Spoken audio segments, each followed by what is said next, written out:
Why do you only play JRPGs? That's actually a question I get a lot, and while I don't only play JRPGs, it is definitely my main genre of choice, what my whole channel is based around, and primarily what I honestly play these days.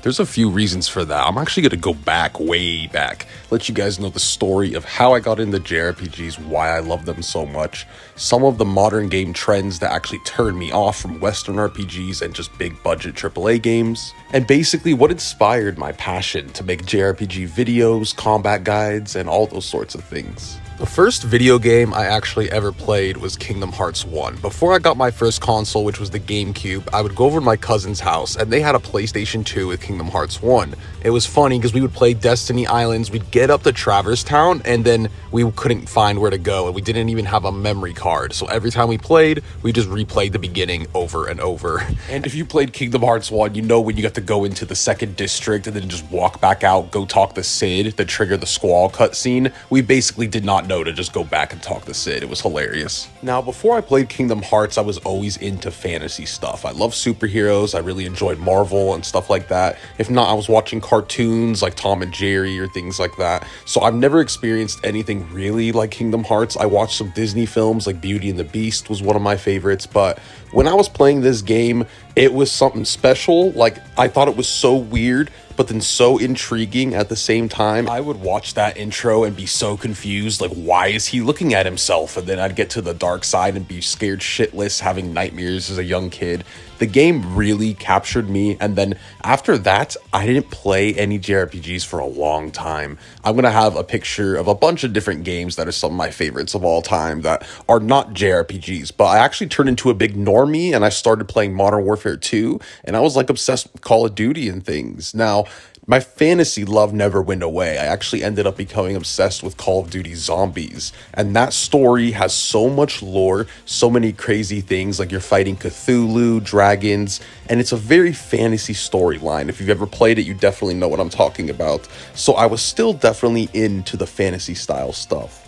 I also got roasted hard as a kid for talking about Kingdom Hearts. I was always really excited for it when I would try to talk about it at school or anything. Everyone thought it was so weird and roasted me for it. So that was also probably another reason I didn't really see anything anime or anything really like Kingdom Hearts up until I was older. As I grew older though, I started to get really sick of all these multiplayer games and modern games because they started to get worse every single year. There were so many new DLC and microtransactions coming into the gaming sphere for the first time, where it like basically took content out of the game and you'd have to pay for it, and it was strange seeing all that for the first time. After I explain how I got my extreme love for JRPGs, I'm going to go into a rant about how much modern games drive me insane these days, so if you enjoy my rants, definitely stay for that. But after that whole scenario of DLC and just multiplayer games getting kind of worse, I took a break. Me and my brother went through all the Kingdom Hearts games again, and we found something new that we love doing with them, playing on the hardest difficulty and taking on the super bosses. Me and my brother grew a fond love for all the Kingdom Hearts super bosses and just getting good at those games. It was a different type of skill you had to learn than getting good at a multiplayer game, and I just found them fun because you got a story alongside of it, you got characters you can love, and you could just kind of sit in your own brain by yourself and play this game and have a great time. You don't need anyone else. So one day I said, hey, there has to be other games like Kingdom Hearts, right? And no joke, my dumbass went on Google and typed in games similar to Kingdom Hearts. And then I went over to GameStop. I picked up a couple Japanese looking games. One of them was Shining Resonance Reframe, which was actually the first JRPG I played after Kingdom Hearts. I know that sounds ridiculous because this is just kind of anime slop. I still love this game, to be honest. It has a fun combat system. It's all based around music, so it's really intriguing and interesting. But I seriously played one of the worst JRPGs to start, but I was addicted. I loved it. I loved the music. I loved all the crazy characters and how the combat system was similar to Kingdom Hearts. I know they're nothing alike, but around that time I was like, oh, well, you're swinging swords, you're leveling up, you're upgrading skills, you know, that type of thing. And then that second game I picked up that day at GameStop was Persona 5. Now, I was not ready for this one. Obviously, you know how much people talk about P5. A lot of people are sick of how much Persona 5 there is. But when I finished this game, I was shocked. No joke, after 3 hours of playing it, I was texting my brother, this is one of the best games I ever played, you need to play it. And what's funny is now my brother's a huge Persona fan, and tomorrow Persona 5 Tactica comes out, and we're both getting it day one. But back to the story. I was so in love with the characters, the music, the style. Most importantly, it had that style that Kingdom Hearts had, and even Shining had. The JRPG style is what I would like to call it. So much emphasis on the cool music and the crazy attack moves you can do, the crazy character moments. I loved all of it. I went on to then binge a whole bunch of JRPGs. I started with Persona 4, then went to Persona 3, and then I went through a whole bunch of different styles of JRPGs.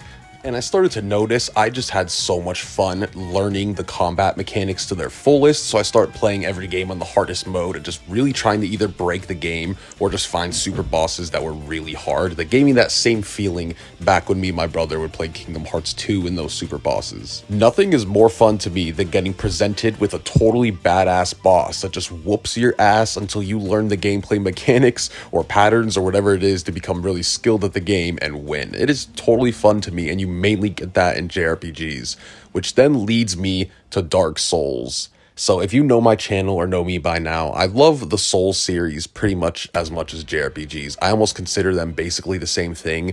I know most people consider them in its own Souls genre, which it's now created, which I understand. That's why I separate them in my content. But I love them for the exact same reasons. You're leveling up your character and you're editing their stats to make a build to basically overcome all the enemies and challenges. And you have a story on the side with some characters. Now, obviously, it's not as much. And you know Souls tells its story through its environment mainly with not many cutscenes. But I love it either way. It tells its story in an amazing way, in my opinion. And I was just as hooked to that game and learning all those gameplay mechanics as I was for Kingdom Hearts, Persona, Xenoblade. And the funniest thing is the way I got into Dark Souls was I was at my friend's house and he was playing Bloodborne and he's like, you got to try this. And I was like, I'm not interested, man. I don't really play Western RPGs. He's like, it's a Japanese game, actually. I'm like, are you serious? Because, you know, I saw Dark Souls 3 as well. I was like, this is knights and dragons. I'm like, this looks like Skyrim or something. But then the second I played it, I fell in love. And I was like, thank you for nagging me until I tried this game. The bombastic music, the combat system, the plethora of bosses, the story and characters and world you can fall in love with. I love it all. It basically offers so many different variables in a video game, and if they get them all right, you have an entire giant 100-hour package basically of good content. And that's basically how I fell in love with this genre over games like multiplayer games or even Western RPGs, which I'm going to go into right now and talk about what modern trends really turn me off as well, and why I'm just kind of comfortable here in my own JRPG zone these days and love going ham on all my content there. I was explaining how I used to love multiplayer games, and if you look at Call of Duty back in the day, it used to have an interesting campaign with an actually great storyline. And then, of course, the Zombies was an incredible story with like a whole bunch of lore. And what is Call of Duty now? Wow, they took the Zombies, they put it on the Warzone map. Oh, the campaign? Well, they took the story of the campaign, they put it on the Warzone map. Oh, the multiplayer? Oh, they remastered every multiplayer map from Modern Warfare 2. Wow. That sounds awful. I don't understand how people play this shit. So multiplayer games have just gotten terrible with DLCs, battle passes, and just the content is so boring. To be honest, battle passes are like my least favorite microtransaction, and people praise it for being one of the better ones, but I totally disagree because I think it's trolling people. What it does is it takes everything that you would normally unlock in a video game and makes you pay for it, and then wow, there you go, you can unlock it. It also makes it so you and everyone else have the exact same rewards, which is so lame. There's nothing varied there. There's no skill level to show, oh, I have this skin because I won this amount of games. No, there's no variation in skill level to be shown. They want everyone to be on the same playing field and feel like everyone could get good. It's so lame. Imagine watching a football game and every single human on that football team plays exactly the same. It's boring. And then any other multiplayer game basically is flooded with DLC microtransactions in a way to where it's just not fun. There's nothing to unlock. There's nothing to strive for. They basically just want you playing the game like a job and hopping on it every single day. I can't stand it. And then there's AAA single-player games and Western RPGs, which frankly just don't interest me. I want to state, though, if you enjoy any of these games, please continue doing so. I want nothing more than for you guys to enjoy what you enjoy. This is just a personal story, and I'm going into the reasons why I don't play many of these games, but One of my least favorites is Sony games like The Last of Us, God of War, Spider-Man. I can't stand those games just because it is like watching a movie more so than playing a game. Even if you crank those games up to like the hardest difficulty and you're playing them, I still can't stand it. I tried playing God of War and you're too zoomed in on the screen, almost like it's a movie. They're trying to be way too cinematic. You're so zoomed in that there's exclamation points off the screen to show that there's an enemy behind you, and it's just frustrating. It's like, wow, there's nothing to take me out of the immersion like enemy indicators on screen because the camera is too zoomed in to where you can't even see them. These days too, Western games are really interested in basically making sure everybody could play the game and everyone could feel like they're in the game.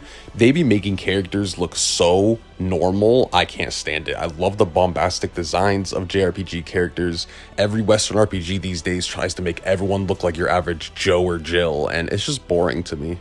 If you go look at character designs just 7 years ago for Western games, they were a lot crazier and more creative in my opinion. And that also leads to the stories. I just think they're very tame. Like the old God of Wars were really edgy and really entertaining. The new one just honestly put me to sleep, especially with the amount of sections that aren't cutscenes and they have you just holding the stick forward. That is one of my biggest gripes. Just make a cutscene. Make an entertaining cutscene instead of having me push the controller forward to basically get the cutscene moving. It's so boring. I can't stand it, and it just makes me feel like a little kid almost. I'm like, dude, let me get into some deep gameplay mechanics. Come on. You go play any old game and it's gonna whoop your ass in the first hour teaching you its gameplay mechanics. And then, yeah, frankly, I just love fantasy stuff over realism. And even when there's fantasy in Western RPGs, they try to keep it really grounded, and it just doesn't interest me. A lot of the time, also, they're first-person shooters, or the gameplay is more shooter-based. They're not particularly interested in combos or learning boss fight patterns and stuff. I can't find many Western RPGs with super bosses at all. And, like, that's one of my favorite things from JRPGs and Souls games is their super bosses, their post-game grinds.